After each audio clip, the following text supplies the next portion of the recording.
Hello दोस्तों, आप सभी का स्वागत है चौधरी क्लासेस में। आज जो है हम कॉन्सोनेंट को समझेंगे और उसका उच्चारण कैसे निकालेंगे ये समझेंगे।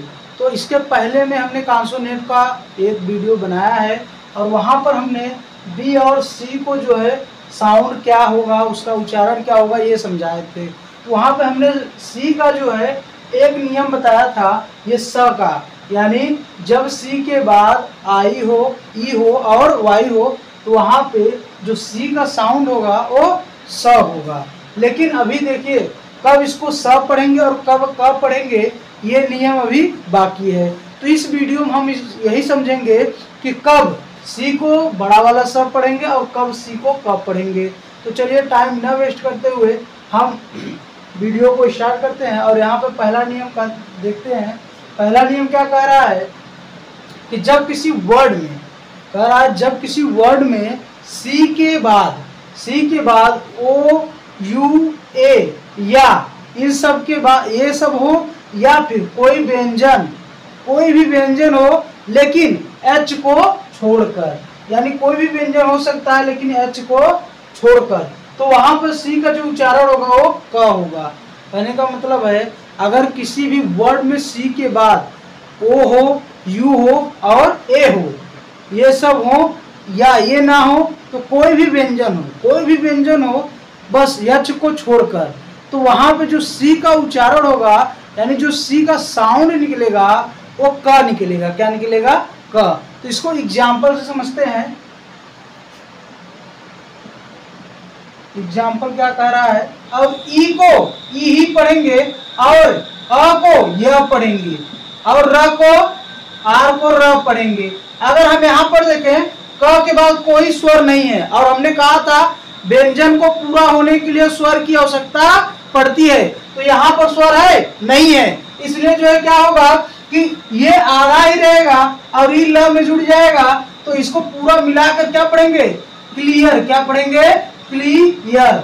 तो उम्मीद है कि आपको ऐसा कहीं लिखा हुआ मिल जाएगा तो आप आसानी से पढ़ सकेंगे और अब अंग्रेजी पढ़ने में कोई भी परेशानी नहीं हो रही होगी। तो चलिए अगला नियम देखते हैं। और अगला नियम देखने से पहले अगर वीडियो पसंद आ रही हो तो उसको लाइक, शेयर एंड सब्सक्राइब कीजिए और अपने दोस्तों का भी भला कीजिए और उनके पास भी यह वीडियो शेयर कीजिए। तो चलिए अगला नियम देखते हैं। अगला नियम क्या कह रहा है कि जब किसी वर्ड में सी से, यानी किसी भी वर्ड में अगर सी से आई ए एल जुड़ जाए या आई ए एन हो या आई ई एन सी हो या आई ई एन टी हो या फिर क्या हो आई ओ यू एस, इन सब में से अगर कोई भी एक सी से जुड़ा हो तो वहां पर सी का उच्चारण बड़ा स होता है। कहने का मतलब है कि अगर कहीं भी आपको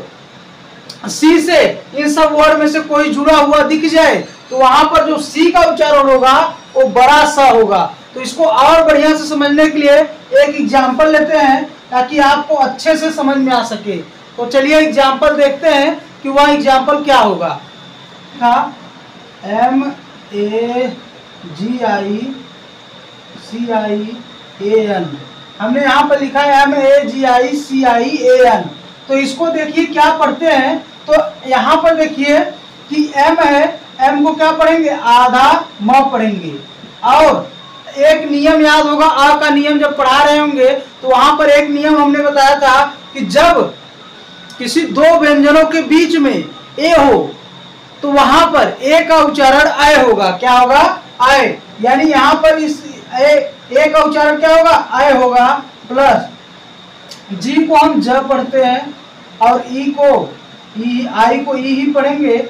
और पहले वाले वीडियो में हमने यही लिखवाया था कि अगर सी से आई जुड़ा हो या फिर वाई जुड़ा हो तो वहां पर जो सी का उच्चारण होगा वो क्या होगा?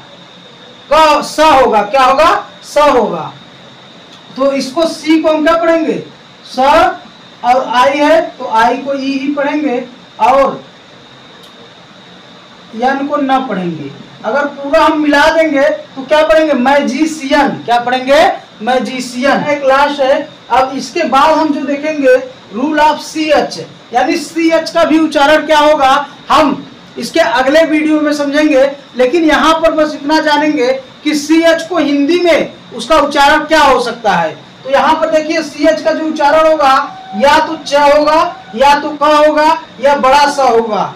इसका एक एक हम देखेंगे कि कब CH का उच्चारण च होगा, कब क होगा और कब बड़ा स होगा।